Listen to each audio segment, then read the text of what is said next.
Halo, assalamualaikum. Kembali lagi di aku, Yanian yang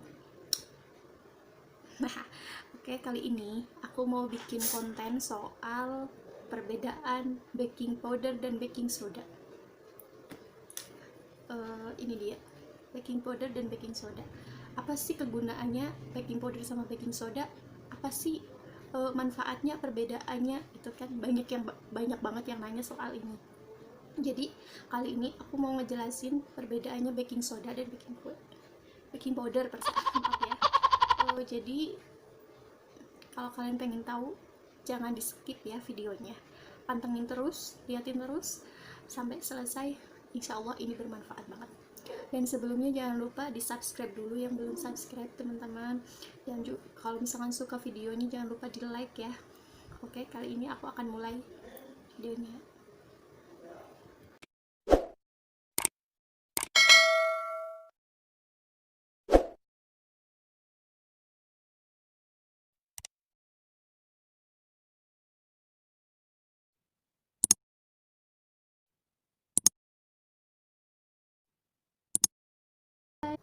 Bismillahirrahmanirrahim, kita mulai ya teman-teman.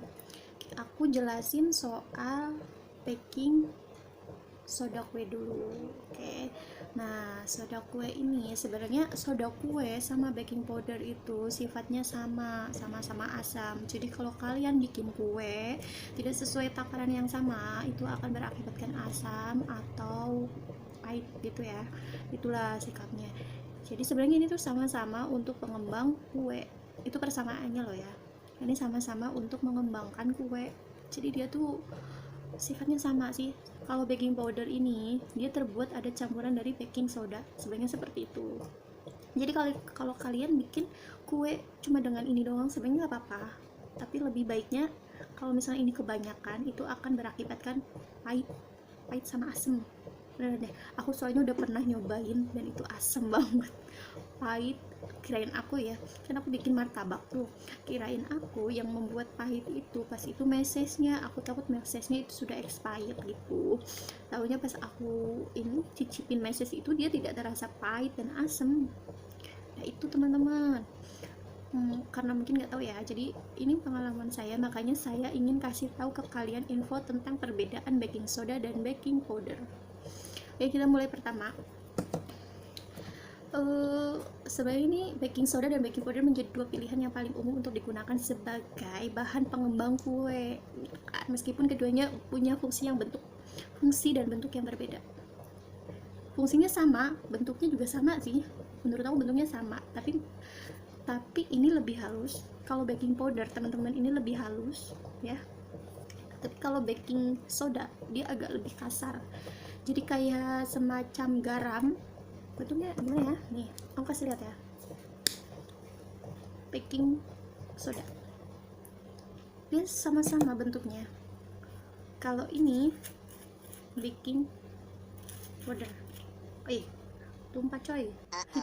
Maaf ya. Nah, bentuknya sebenarnya fungsi dan bentuknya sama, cuman perbedaannya gini. Mungkin kalau baking ini baking powder ya teman-teman, ini baking powder, yang ini satunya baking soda. Jadi kalau baking soda itu agak kasar-kasar dikit, kalau baking powder itu agak halus. Dia benar halus sih, nggak ada kerlap-kerlipnya gitu teman-teman. Kalau baking soda ini, soda kue, dia ada kerlap-kerlipnya gitu. Gimana sih mau ngezoomnya, susah ya teman. Jadi nanti kalian bisa lihat sendiri, ya. Loh, aku lihat tangan aku kotor guys.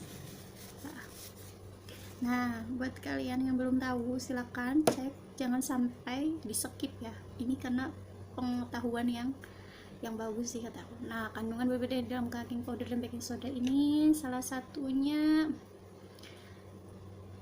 nah kalau baking soda ini itu punya nama lainnya tuh natrium bikarbonat, jadi mengandung senyawa alkali. Nah, sedangkan kalau baking powder itu natrium bikarbonat ya, sebenarnya sama teman-teman, namanya tuh sama, yang dicampur dengan bahan yang asam. Penjelasan ini sudah dibuktikan keduanya sangat berbeda, jauh berbeda. Lah cara kerjanya dari ini, dalam membuat kue, pengembang dan teksturnya itu lembut. Baking soda dan baking powder itu punya cara tersendiri dalam melakukan tugasnya gitu.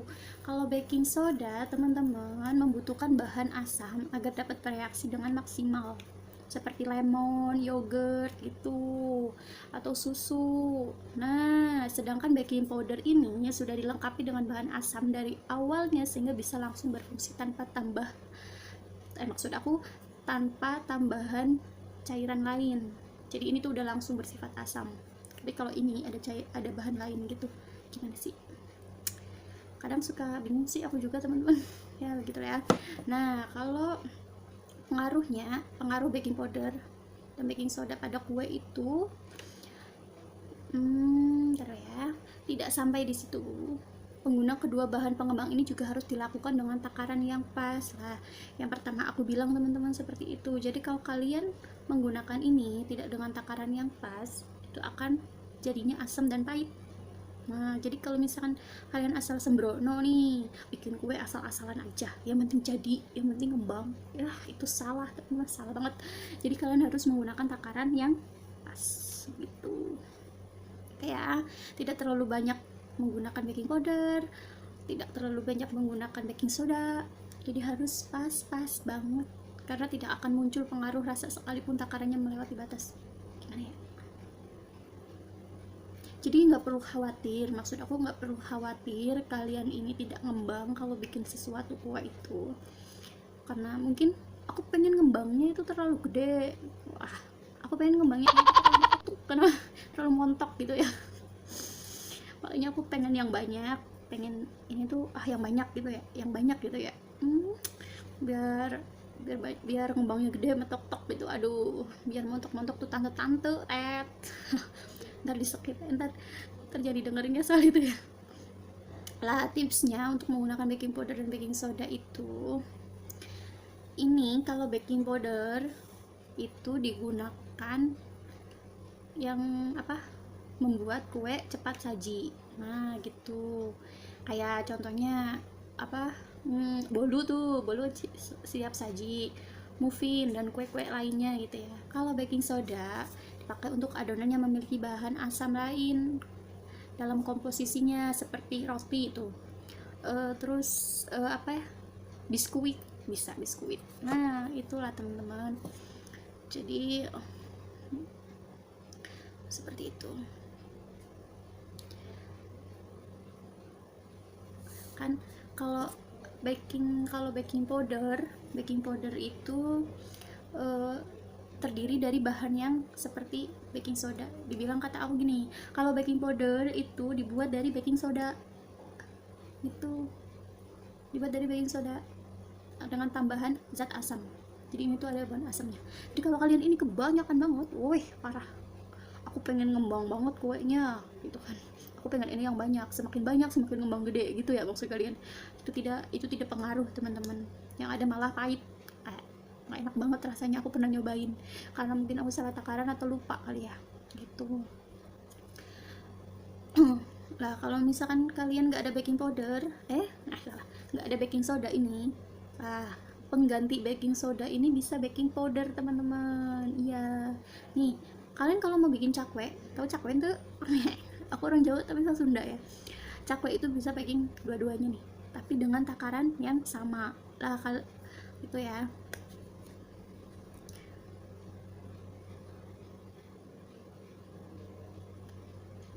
Jadi kalian nggak perlu bingung memilih jenis pengembang yang dibutuhkan saat memasak.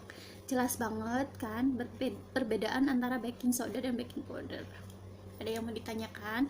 Kalau kalian masih bingung, kalian bisa komen di bawah. Bisa komen di bawah di komentar. Atau nanti saya akan bikin kue seperti donat. Kalau donat itu sebenarnya aku nggak pernah pakai soda kue, karena itu kan kayak semacam cuma perlu pakai ini sama pernipan doang ya. Sebenarnya pernipan juga sama, dia bentuknya kayak kasar, butiran-butiran gitu ya. Kalau pernipan tuh itu bisa ini dijual di mana-mana. Jadi itu bukan dijual di mana-mana ya, di toko-toko kue itu banyak banget, di Indomaret, Alfamart juga ada kalau nggak salah loh ya, di Swalayan banyak banget. Oke, di Swalayan banyak banget. Jadi itu aja teman-teman yang bisa saya sampaikan, semoga bermanfaat dan jelas. Kalau kalian masih belum paham, masih bingung, kalian bisa komen ya, bisa tanya-tanya aja ke aku. Oke, mungkin itu aja yang bisa saya sampaikan, semoga bermanfaat. Dadah, thank you for watching, bye bye.